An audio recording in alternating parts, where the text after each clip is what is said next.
And sa lahat sa dito ngayon, maghapon pa kayo nandito ngayon? Nantok na kayo?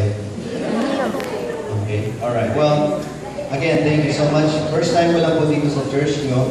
And sana hindi last time. Okay? Alright, well, mayroon lang question. Sino po sa inyo narinig na ako speak somewhere else? Pakitaas na po yung mga kamay. Narinig na ako. Yes, sa gathering or event. Meron po ba? Okay, mga nagtaas na kamay, pwede na po kayo mag-merienda. Mag-recess muna kayo. Pare-pareho lang naman sasabihin ko eh. O gusto niyo mag-stay lang kayo? O nakalimutan niyo na. Sige, paki-right-click na lang tapos delete. Ano? Para meron kayong mga jokes niya sa inyo. Pero para for the rest of you, this is gonna be fun. Let's see. Manana yung pastor kasi. Those guys know na sa umpisa ng aking talk, lagi ako may magic show na konti. Okay lang ba mag-magic show? Alright, so yun. Kasi po ako po, when I'm not a youth pastor, I am a radio host and I'm also what they call the voiceover guy. Kilala niyo ba yung voiceover guy? Siya yung taga, this portion is brought to you by. Kasi kayo, nakakatawa kayo eh. Pag nanonood kayo ng television, ang lagi nyo pinapansin yung model, ganda naman, guwapo naman. Wala naman sa inyo nagsasabi ng so guwapo naman, the voice. Sino kaya yun eh? So, tao din po kami, may puso dumdamin. Minsan, kailangan nyo yung kami.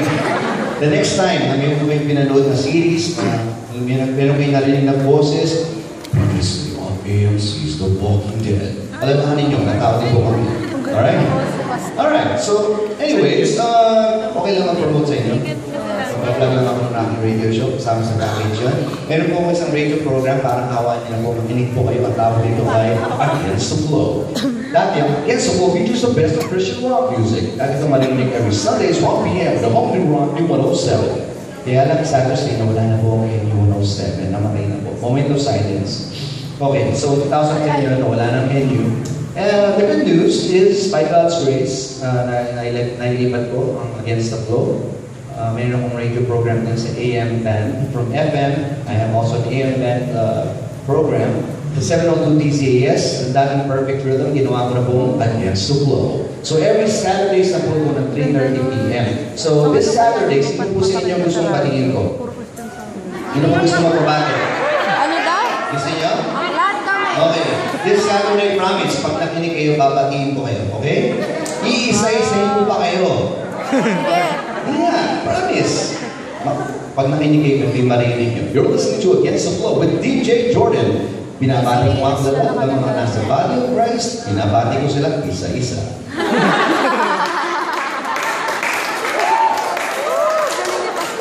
Mark my word, ganun na ganun.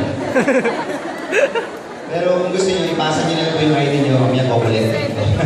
But Against the Flow is also yung mga messages ko sa mga youth. So, pwede nyo marinig din doon. Pero may mga music din ng mga segment. Kaya hindi siya masyadong nakakanto. So, we have a Facebook page. Maki-like na lang po. Maki-hanap Against the Flow Radio. And we also have a Twitter account. But wait! There's more. Can I tell you a story? Okay? Once upon a time, ako po ay napuli. Sino sa inyo naranasan ng mabuli? Pero po ba?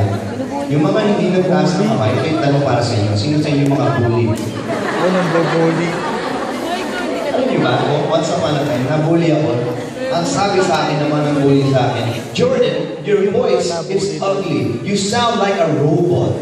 Ganun parang lang sabi sa akin, robot daw ako. At pinagtawanan nila ako at binansagan nila akong si Optimus Prime. Sabi nila, you know Jordan the Transformers, so ugly the voice. Ganun sila. And alam nyo, 3 years ago, 4 years, I went to ABS-CBN, isang programa ng tawag na Yes! I went there, and then I thought to myself, ano kaya pwede ko ma-sample kung sakali lang naman mapili ako ni Kuya Kim na mag-sample. Alam niyo po ba? Napili ako ni Kuya Kim at nag-sample ako. At nung nag-sample ako, binigyan ako ng konting halaga lang, 20,000 pesos. Oh. Nang napalanunan ako sa aking sample. Ang tanong, gusto niyo po bang marinig yung sample? Ito. Ang mas maganda to, meron pa kayong 20,000 pesos. Wala ako na. 20 pesos. Ipapasa na natin mga overplate kung gusto nyo marinig. Joke lang. Since first time ko dito, ladies and gentlemen, please welcome the leader of the Autobots. Palakpakan niyo siya. Here he is. Yung ginawa ko. Before time began, there was the cube. I am Optimus Prime. I have witnessed the body of Christ, UMC, UMYF capacity for courage and blowing the worlds apart like us. There's more to that than meets the eye. Thank you very much, Optimus Prime. Palipagin mo si Optimus. Dahil sa station. Thank you, Optimus. You're welcome. Pero by God's grace, alam niyo, mabuti ang Lord. Maraming salamat sa mga nangkuli sa akin. Nanalo ko ng pera. Yung pera na yun, nagamit nga pala yun dahil yung daddy ko, noong time na yun, hospital. So, ang buti ng Lord, ano? God is really good. And so, kung naranasan niyo yung mga bully, kumanda kayo, baka manalo kayo ng pera. Do you want more? Can I do one more magic stunt? Yes. Yeah? How many of you watch movies? No? Nobody watches movies here? I'm sure you watched that movie that you based your team on, right? Puro murahan. But that thing called, that movie. But anyways, bago ipalabas ang main film, meron tinatawag na movie trailer. Alam niyo yan? Sa Tagalog, yung narinig yung boses, yung pinagmamalaki ng pelikulang Pinoy, si Brad, what's your name over there? Dejan Padilla. DJ Unito pala. At si, how about you? You, that? Catherine Bernardo. Inihahandog ng Body of Christ, cinema, ang pinaka. Yung pa nagsasalita siya, parang pinibisa. Yun yung Tagalog sa movie trailer. Pero kapag yung English movie trailer sa Hollywood, astig. Kasi naniniwala ako si Optimus Prime din yun, mas galing nga yung boses. Narinig nyo naman yung boses na, In the city, you must fight to survive. One man, his name is Jordan Tobias Gusa. everyone, Jordan Tobias Musa. This Friday, Actually, it's Sunday. this Sunday,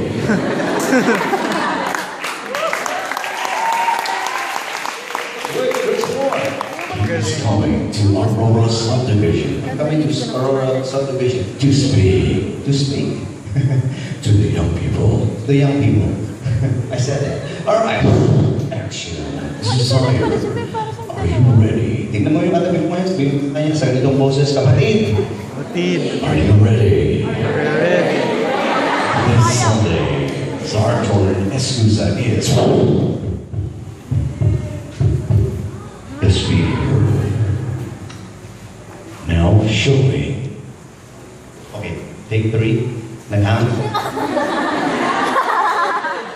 Alright. First time we did that, but thank you very much. Palakpakan niyo yung mga sarili niyo.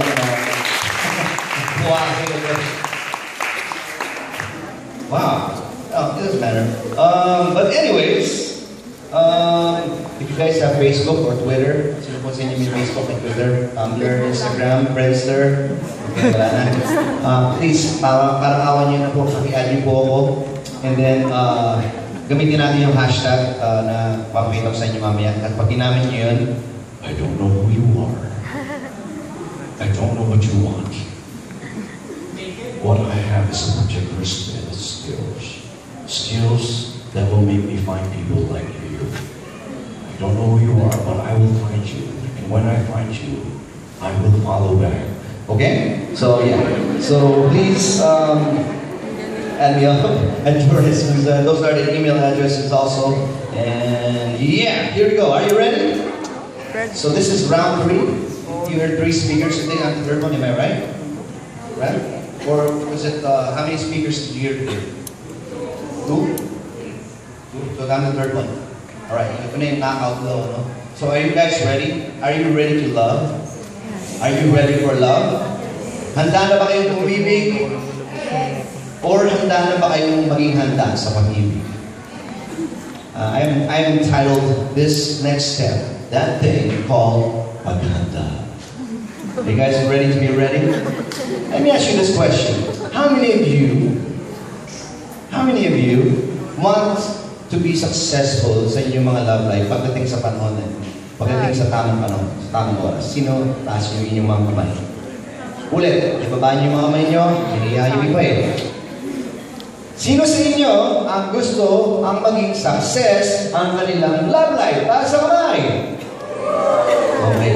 Sino po sa inyo ang may asawa na? Taas na kamay. Okay. Mami nagpapasok. Pwede na po kayo man lumabas. Sino po dito ang mga walang asawa? Taas na kamay. Mga gusto mag-asawa. Kaway-kaway. Okay, listen. Sino sa inyo ang gusto mong the best? Say amen. Alam nyo, may pinakaiba daw ang good sa best. Right? Naniniwala ko na ang Lord gusto niya bless tayo. Gusto niyo ba maging bless tayo? Gusto niyo ba bless? And that's the same thing with love. I really truly believe that God wants you blessed. Sino sa inyo naniniwala na the Lord wants you happy? Meron? Amen. If you're asking me, I don't believe that God wants you happy. Patay. Okay. Because God wants you blessed. May pinagkaiba rin yung dalawa. Pag sinabi mong happy, halimbawa, nainitan ka ngayon, ang ginawa mo, pupunta ka sa SM para magpalamig sa aircon. Kaya paglabas mo or pagpasok mo doon, happy ka kasi na-airconan ka eh. Ang blessed, pumunta ka sa SM, bigla ka nanalo ng aircon. At iuwi mo yun, at kahit kailan, pwede ka mag-aircon, lagyan mo sa mukha mo, yan. Naging blessed ka, lagi kang, right?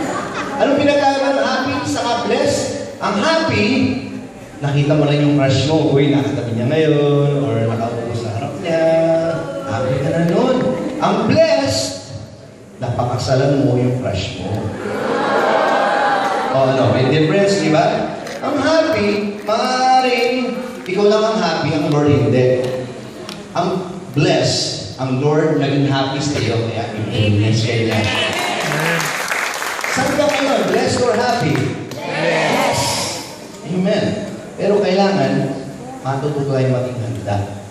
Don't forget to hashtag that thing called paghanda. 1 Corinthians chapter 13, verse 4 to 8. It tells us the key ingredients, I believe, if you want to have success sa love. And when it comes to love kasi, hindi dapat ito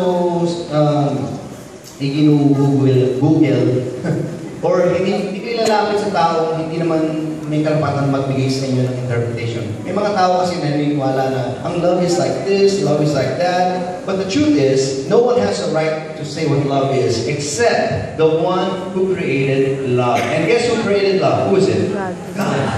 And He says in His Word, love is Patient. Love is, it does not, it does not, it is not, it is not, Rude. it is not, Self-seeking. it is not, it keeps no record of, Wrong. love does not delight in, but Evil. rejoices with the, Truth. it always, love never. Fails. Yan. Why is it so hard for us to follow God's way when it comes to love? That is the question I like to ask. This generation, we are faced with a difficult task of choosing the way of the Word and the way of the world. The world has its own definition of love. Ang problema, pirated, peke. Ang peke, madaling masira. Kaya may mga tao, ang sigaw nila, wala forever! Wala talaga. Sino naniniwala doon? Alam nyo, sino sa inyo naniniwala na may forever? Ako naniniwala ako na walang forever. Depende. Kung nakabase ang forever mo sa tao, na limitado ang years sa mundong ito, at limitado din ang kapasidad na magmahal sa iyo, iiwanan ka talaga niyan. Right? There's only one who said, I will never leave you nor forsake you. And that is the Lord Jesus Christ. I tell you, ibang-ibang way ng Lord sa way ng world. The world says, if it feels right, if you're happy, go for it. Saan ka masaya? Supportahan ka. The Bible tells us these guidelines, and the very first thing it says is love is patient. Tanong mo yung katabi mo, patient ka ba? Bakit nga ba mahirap maghintay sa mundong ginagalawan natin? Well, tingnan mo naman to. Mahirap kasi sa mundo natin ngayon, puro instant. Napansin niyo ba yun? Instant noodles, instant coffee, instant messaging, instant baby. Lahat na lang instant.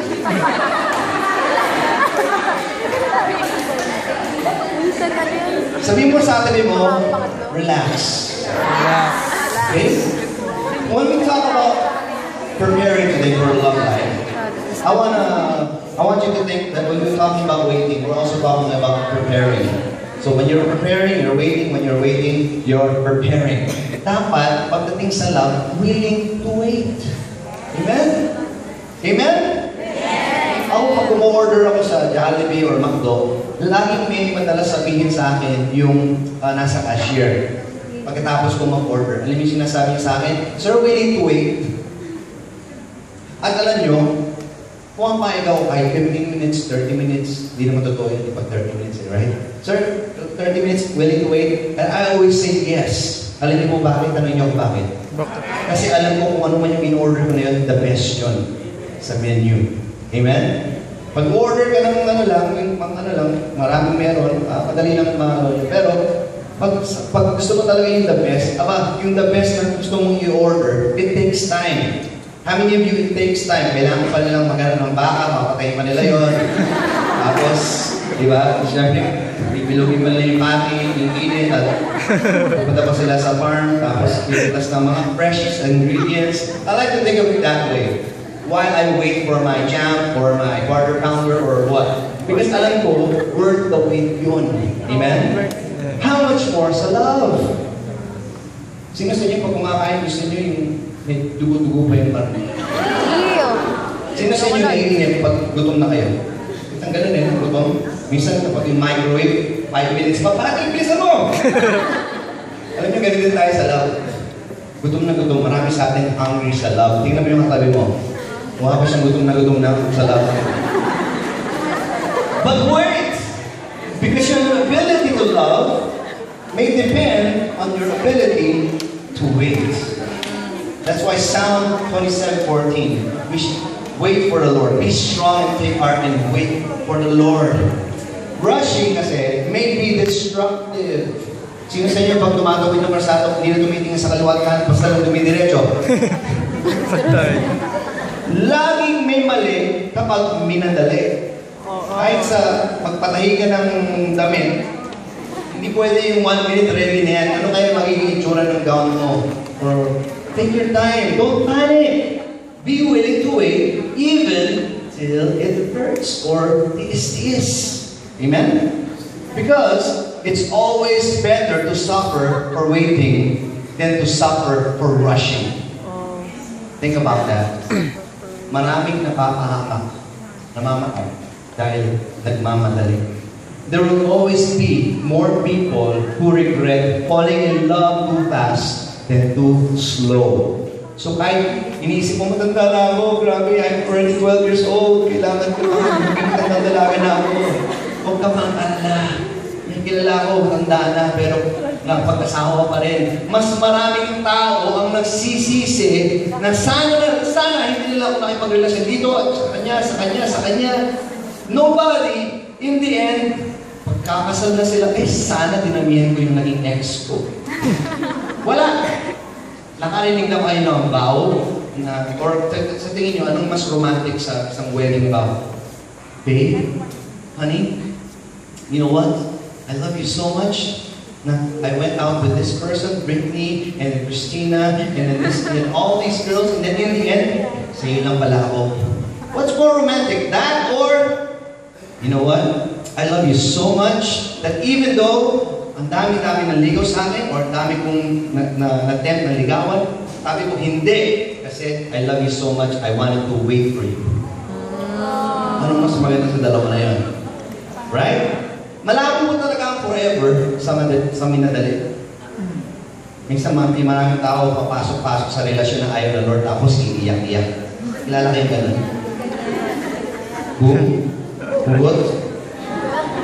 If there were more waiting, there will be more or less broken hearts, emo, regrets, unwanted pregnancies, premarital sex, at iba pa. Kung maraming tao matututo lang maghintay, nako, may iwasan ng madaming mga problema sa buhay.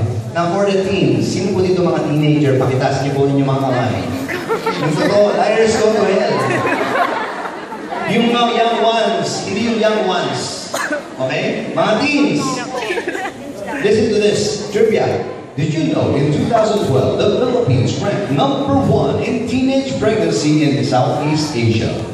Wow. when I heard that news, I said to myself, have mercy, Lord. I can't believe magiging number one lang tayo. Maganda kung magiging number one tayo sa number one beach, number one na biggest crocodile, number one na destination, pero number one sa teenage pregnancy. Mga teens, sino sa inyo gusto manatili yung pagiging number one natin dito? At sino gusto mawala nito? The Bible has SOS, look, Song of Solomon. Do not arouse or awaken love until it so desires. 3 beses yung inulit sa Song of Solomon. Ang hirap kasi ngayon grabe mga kabataan ngayon. Alam niyo sa totoo lang, if I may just be frank, maraming mga teens or high grade school ang lalandi. Hindi nga, ang landi-landi ng generation natin ngayon. Meron akong nabaroon sa Facebook na kala mo nagpo-propose, yung pala nanliligaw lang. Mga bata, mga siguro 3rd grade, 4th grade, mga nagtitilian, alam mo, nakakita kayo ni Barney or what, yung pala, mayroong isang lalaki na bibigyan ng rosas yung isang babae, at sinagot siya at nagtilian na yung mga kids. Alam niyo kung nagtitilian pa kayo, hindi pa kayo ready sa love. No? Kung papansin niyo yung mga post ng mga kabataan, naiirita ako sa Facebook ko, sa Twitter ko yung mga nakikita ko sa wall. Gusto ko talaga i-unfollow yung iba eh. Right? Kasi puro ng love. Balikin niyo nga yung last 10 posts niyo. Tingnan niyo, out of your last 10 posts, ilan ko na yung tungkol sa pagimuhan, pagiging imahinigin, mga love quotes, right? It reveals a lot to us. Ano yung mga inaano sa atin, yung mga pinagkakabahan natin nowadays, Now listen, here's the problem. Here's why mahirap maghintay yung mga kabataan ngayon. Tingnan niyo naman, ano ba yung mga binabasa ng mga teens? Wattpad. Ano yung mga pinapanood ng teens? Puro nilang love story din. Right? Kaya dapat, pag ako po naging presidente, ibabalik ko po ang cartoon sa hapon. Ano yung pinapakinggan ng mga kabataan ngayon? Puro love songs. So, love stories sa libro, pinapanood din sa TV, tapos ano nangyari? Boom! Yan ang nangyari. Naging number 1, teenage pregnancy. And then, teenage pregnancies, the Philippines rose 70% over the past 10 years, according to the UNFPA. Premarital sex among youth became rising. A study released in the UK Population Institute and the Demographic Research and Development Foundation revealed that 1 in every 3 Filipinos aged 15 to 24 and numbering 6.2 million has engaged in premarital sex, a rise over 14% from 1994. Grabe, no? And in the Bible, and this is a different translation of in Song of Solomon, it says, don't excite love. Don't stir it up until the time is right and you're ready. Problema kung bakit inip na inip ang karamihan sa atin, what do you feed your head? Ano yung mga madalas mong patukurin? Ano yung mga takot-taka ka ba kung bakit ba inip na inip ako? Well, balikan mo lang yung mga pinagpapasa mo, pinagpapanood mo, at pinapakita mo music. Meron kaming isang kabataan na neneng-nene. Gusto niya mag-boyfriend. Tapos nag-boyfriend siya, tapos nag-break din. Pero sabi niya, gusto ko eh. Yun ang dahilan niya. Bakit siya pumasok sa relasyon? Kasi gusto ko eh. At gusto ko itong quote na to. Sabi, ang pag-ibig ay hindi parang chocolate na pag ginusto, bibili ka tapos sweet na. Pero ito ay parang prutas na kapag hindi pahinog, maasim or mapait. Amen? Amen? Sabi ko nga sa mga youth namin, unang magka-boyfriend, pangit. sa mga teens namin. Listen, teens, the lower the age one becomes involved in a relationship, the higher the risk of premarital sex or unwanted pregnancy. Ano gusto nyo? Gusto niyo ba maging ready now and sorry, or later and happy? Mamimili kayo dyan. Alam ko, wala naman may nagbabalak na kabataan na mabuntis. Kaya nga unwanted eh. Right? But dear you, ito, pinuhos ko ito nun sa PJ post. Love life. Wag puro love life. Amen? Amen? Siguro ang magandang katanungan na tinatanong ng karamihan, what is the right age ba to be involved in a relationship? I think there's a better question. I have 5 questions for you. If your question is, what age? Well, number 1, are you mature enough? Spiritually, of course. Number 2, tapos ka na ba sa pag-aaral mo? Number 3, okay ba ang mga magulang mo with a relationship? Number 4, are you financially stable? And I didn't get to put here, but number 5, is God okay with it? So what is the right age? It's not about the age. It's about these questions that I just asked you right here. Please, youth, huwag tayo malandi. Ang ganda ng term yun, malandi. English na lang, mas less masakit. Flirt. May nagtanong, okay lang ba babae nanliligaw sa lalaki? Sabi ko, okay lang. Kung okay lang sa girl na tawagin siyang malandi. Kasi ang lalaki talaga, siya yung binigyan ng taas ng Lord na mag-pursue. At ang tunay na follower ng Lord, hindi malandi. Amen? May mga iba kasi sa atin, ganito, ginagawa nila friend zone. Alam niyo yan? Friend zone. Halimbawa, hindi nila naman type. Pero sige na nga dahil flattered sila. So ikikip nila, tatawagin pa nilang best friend. Tapos paglalaro pa nila yung mga emosyon nila, magkatawagan pa sila ng mga pet name. Tatawagan pa nila ng Blackie or Spotty or... Ito. Tapos pag I miss you. Tapos pag HHWW, MAP, holding hands with matching akbay pa. While walking with matching akbay pa. Tapos di pa sila nun. May nagtanong din, okay ba isang lalaki at babae maging pang-best friend? Ang sagot ko doon, okay lang. Kung okay lang din maging paasa ka. Or siya. Right? Laging may nasasaktan. Naniniwala ako na okay lang naman kung talagang pangarap mo maging, naniniwala ako, totoo naman dapat maging best friend mo yung asawa mo. Or asawa mo yung best friend mo. Amen? Amen? Kung hindi, kung na lang kasi mahirap na eh. One day, hindi naman talaga kayo maging close. Sasabihin mo, hey, this is my best friend once upon a time. Right? O, bakit na lang ako best friend mo? Hindi, dati yun.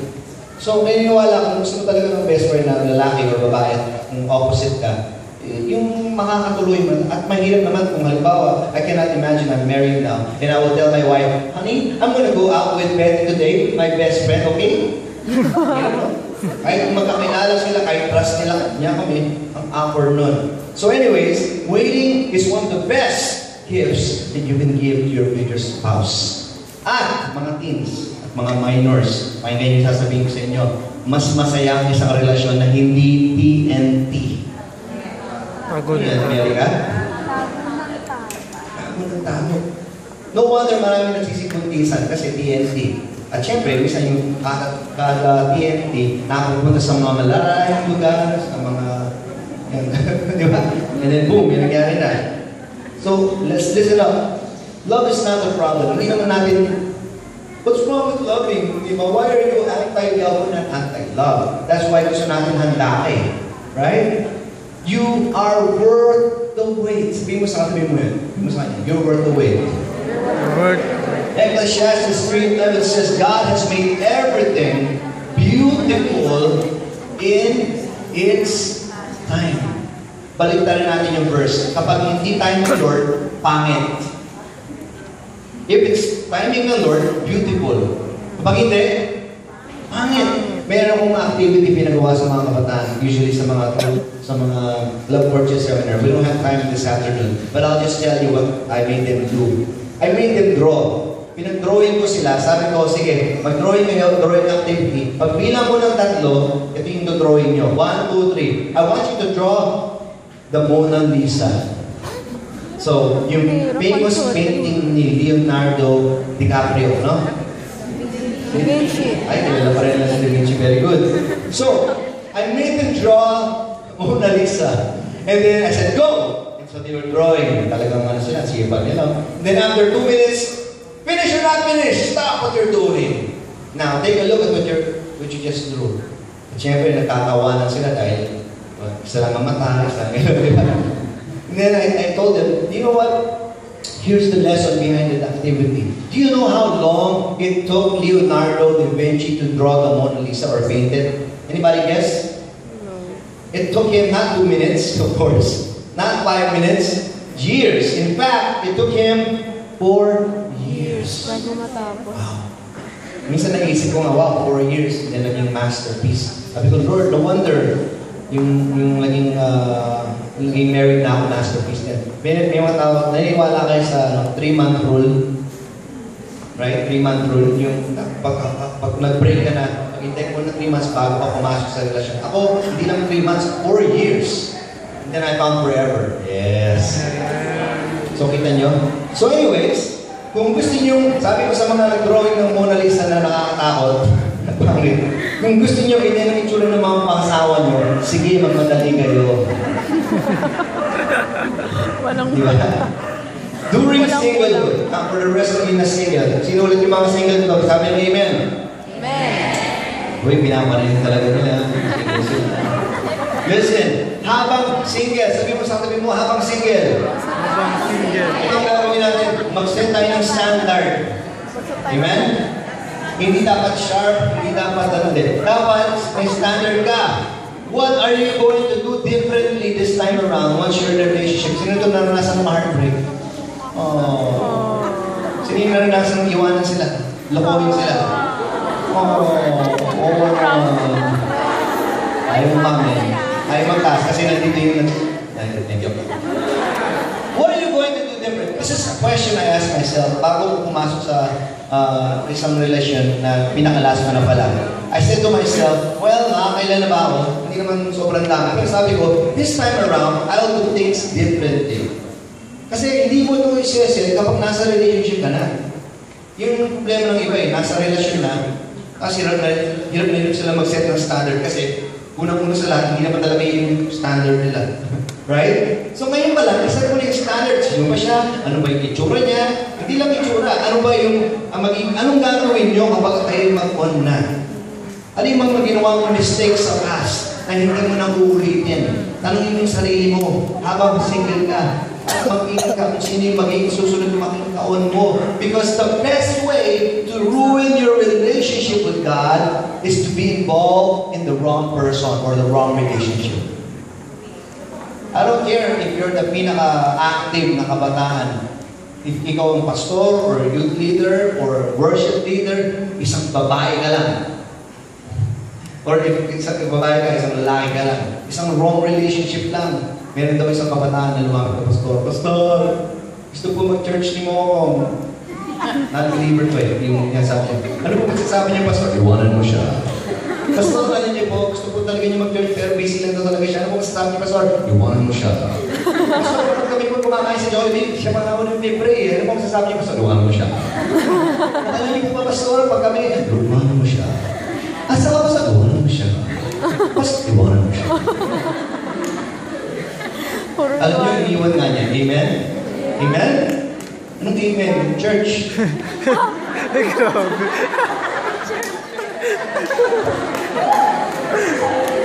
Sabi mo sa akin, huwag mo iiwan ng church. Huwag mo iiwan ng church. Huwag mo iiwan ng Lord sa isang babae o lalaki. Amen?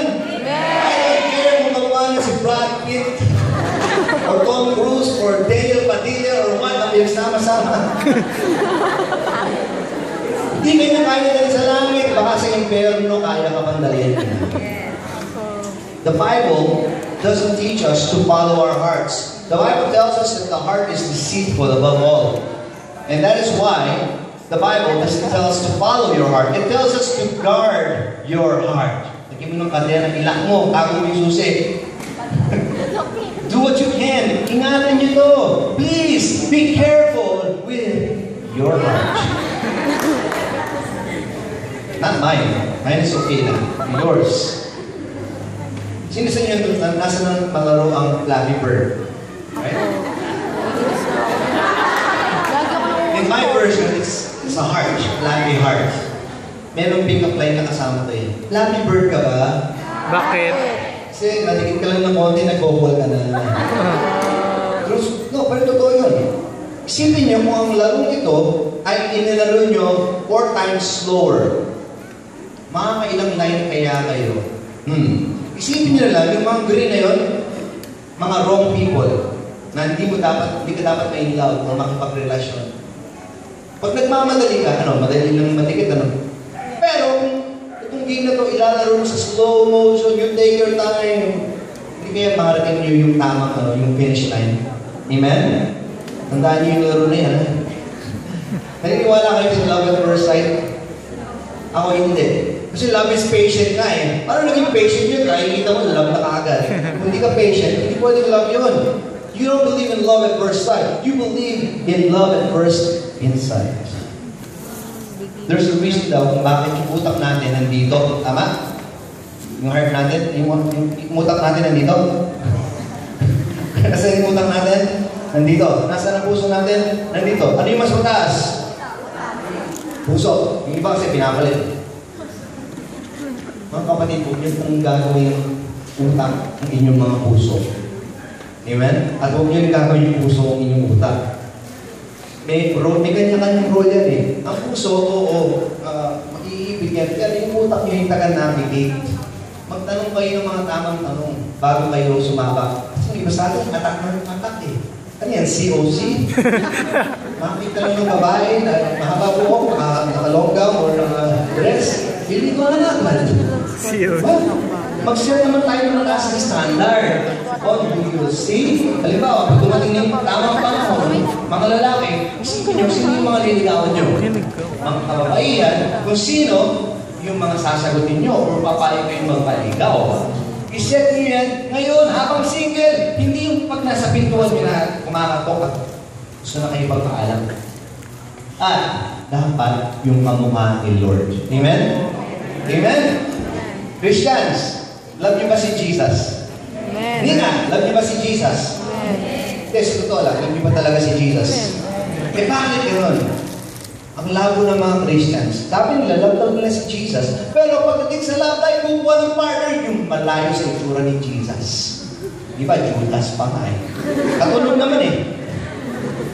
Ang labo, sa totoo lang, ang labo nyo. Parang sinabi nyo, parang tinanong ko kayo, ano paborito nyong ice cream? Ako, vanilla. Talaga. Tapos papunta natin ang order ng chocolate. Dapat, ang mukha ni Lord.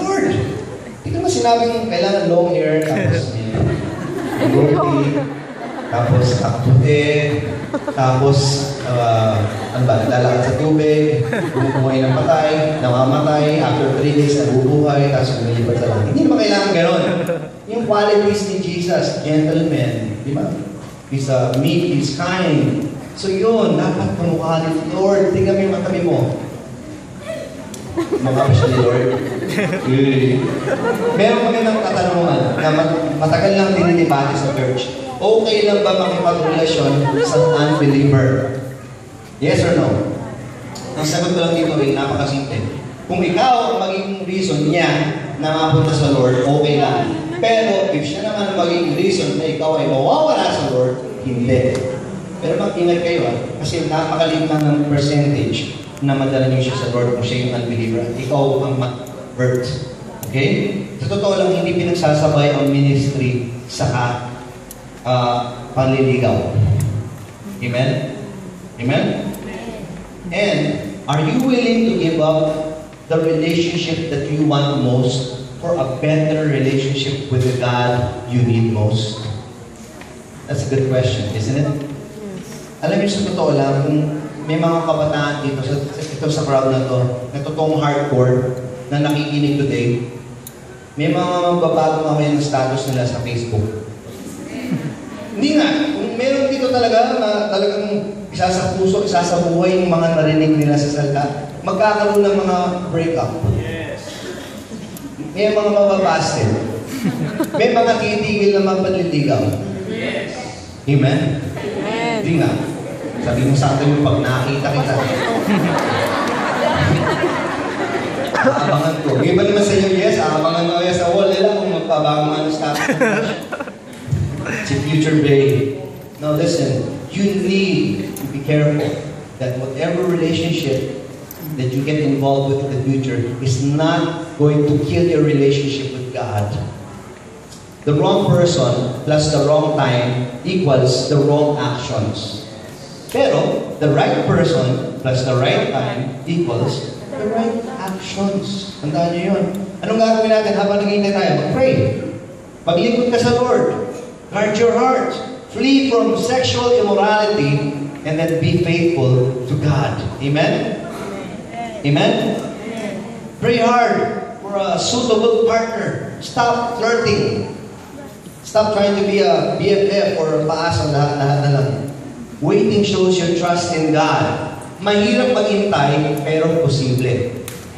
Keep calm. God is writing your love story. Alam niyo ang love story ng Lord the best yan. Mas may sparks pa yan kay Nicholas. Nga, Nicholas, papayakin ka ba niyan? Diba? The best talaga yung mga love story na ang Lord ang sumulat. Kaya huwag niyong aagawin yung ballpen para mag-boyfriend. Joseph waited 13 years. Abraham waited 25 years. Moses, 40 years. Jesus, 30 years. May I add, Abraham waited 100 years before he had Isaac. So if God is making you wait, congratulations. You're in good company. There must be a blessing by the end of that rainbow. Right? Matutuloy tayo ng ito. Pag oras na, pag panahon na, matutuloy tayo ng paalam. Hindi mo sabi mong paalam din. Right? Paalam pa more. Sige. Alam nyo kasi, ang pagpapaalam, may pinagkaya ka palang paalam sa paalam. No? Mami, boyfriend to. Versus, Mami, okay lang po ba mag-boyfriend ako? Okay, may small group leader kayo, CG. Sabihin sa CG leader nyo, ay, girlfriend ko.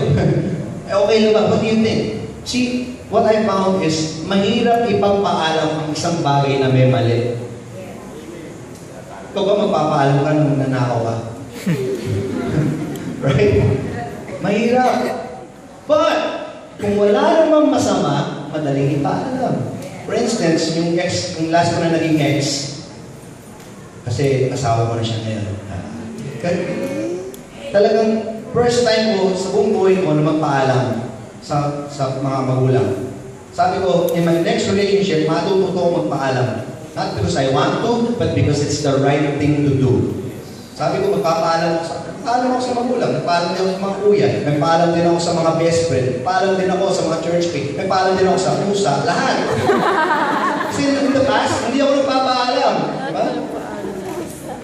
Pero ngayon, nagulat ako sa sinabi sa akin ng kanyang mami, na mami ko na rin ngayon.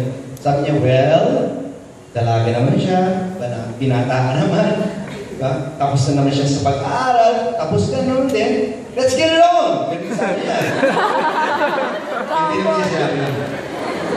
Pero sabi pa niya sa akin, alam mo, sa totoo lang, ikaw ang unang nag-akit ligaw, parang gano'n, na nagpaalam sa akin, anak, and because of that, we respect you more. I'm like, wow, ganun pala yung pagpaalam, sarap pala. Pero, like I said, kapag may mali, kapag hindi mo maganda yung hangarin ko or intention, hindi ko may pagpapaalam na maayos yun. Mga ladies, huwag kayong sasagot sa isang lalaki na hindi kayo pinagpaalam. Kung hindi kayo kayang ipagpaalam yan, hindi kayo kayang mahalin yan. Paalam kayo sa pastor. Yun, okay, pag-pray ka pa nun. Once you're in a relationship, ito na, waiting pa rin ang team natin. Pag ikaw ay may taon na, it's all about purity. Stay away from temptation. And then, you wait to do what married people do. The Bible says in Hebrews 13:4, marriage should be honored by all, and the marriage bed kept pure. Mag-iingat po tayo kasi si Satanas, meron din siyang sarili niyang version ng love. Letter L din. And in fact, 4 letters din. It's called lust. Like I said, hindi po natin kalaban ng love. Ang kalaban natin, lust. At ang problema kapag nagmamadali, alam nyo, ang pagmamadali, i-associate siya sa lust. Kasi yun yung characteristic ng lust. Notice, the more you want something, pastor, the more bad it is. Okay, let me tell you the difference. I got this from Chuck Swindoll, and I added some. Love versus lust. Ang love, selfless. Ang lust, selfish. Ang love, confident. Ang lust, hindi mapakali or anxious. Ang love, galing sa Lord yan. Ang lust, sa world. Ang love, patient. Ang lust, now na. Ang love, lasts. Ang lust, temporary or walang forever. Ang love, rejoices in truth. Ang lust, manloloko. mga babae, magiging kayo sa mga lalaki yan, mga bolero yung mga yan, amen? Hindi nga, mga bolero yung mga lalaki na yan, amen? Bolero po. Mga lalaki, mga babae, mga ututo yung mga yan. Kapag nagpabola sila, yun. Minsan kasi mga babae, mga sweet, ang ganda mo, ay talaga, I love you na, sila na.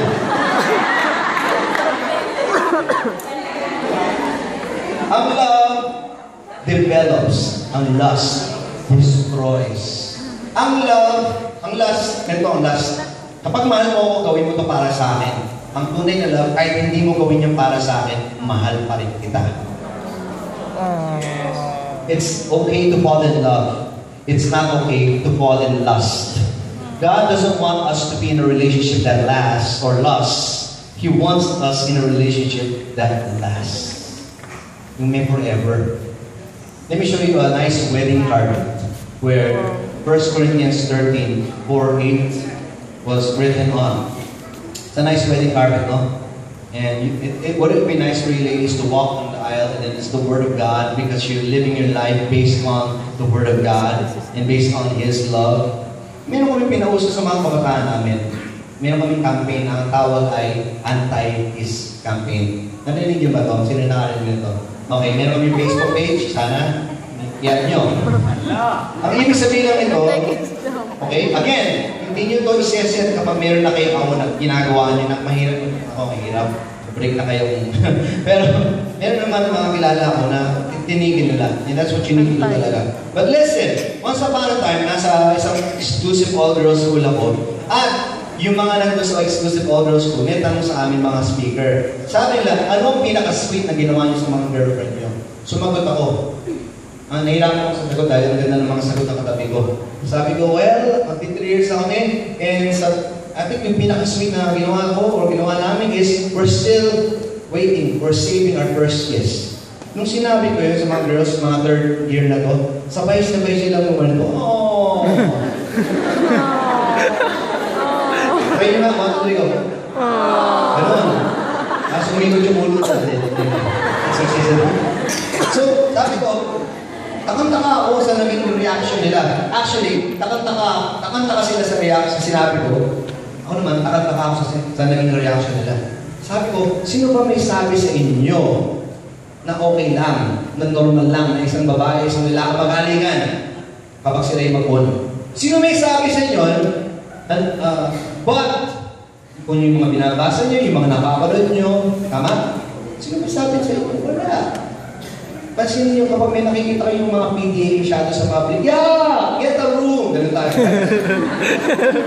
Pero pag may nakita kayong oldies na sweet, oh, pipicturean yung mga tapos ipopost nyo, hashtag life goals. Right? Bakit? Anong pinakaiba ng dalawa? Yung isa kasal na. Merong isang lugar lang na pinipicture ng nagkikis sa altar. Alam niyo ba kung bakit sinasabi ng ministro, you may now? Bakit sa tingin niyo may now yun? Hindi kaya dapat before? Hindi mo yung sinabing, you may now kiss your bride again. Like you did earlier, like you did last week, like you did the other time when you watched the movies, at doon kayo nakaupo sa KKK, kalikod-likuran, sunod-sunod, kadilim-diliman. You may not do it again. And everyone who wants to take picture, all of a sudden, right? Ayaw nang muna ng picture. Bakit? Kadiri talaga ang kasalanan. Amen? Ang kasalanan tinatago. Pero ang love, there's nothing to hide. So when you're married, you want to make subo-subo the ulam. When you're eating, you want to share spoons, there's nothing kadiri about that. What's kadiri is kung mag-boyfriend lang kayo, mag-girlfriend lang kayo, tapos 6th grade lang kayo, right? Now listen. Last na argument ko sa anti-kiss. May kilala ba kayo na nabuntis na never been kissed? Ephesians chapter 5 verse 3 says, among you, there must not be even a hint. Hulaan nyo kung ano yung hint. Marami konti. Konti. At hulaan nyo ano nangyari po ang dalawang taong galitan. Hint lang ba yun? Or dumadami din yung pagnanasa, yung flames or what?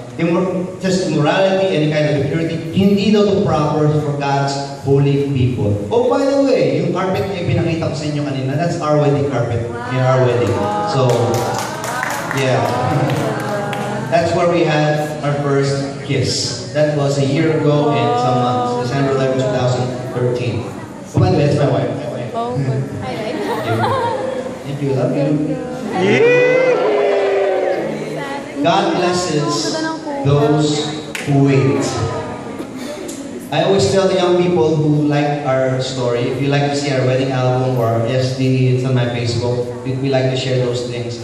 But we always tell our pamangkins, for instance, if you're going to copy us, don't copy-paste us now into your life now. Sana i-copy nyo yung the way, yung direction namin, papunta rito, hindi yung gagawin yung kami kayo at that age. Hindi yung steps na tinake namin, paano kami napunta rito, yun ang i-copy nyo. Huwag mo i-copy yung ngayon na nakikita nyo. That will come. You see, the right challenge is really not really finding the right person, but being the right person.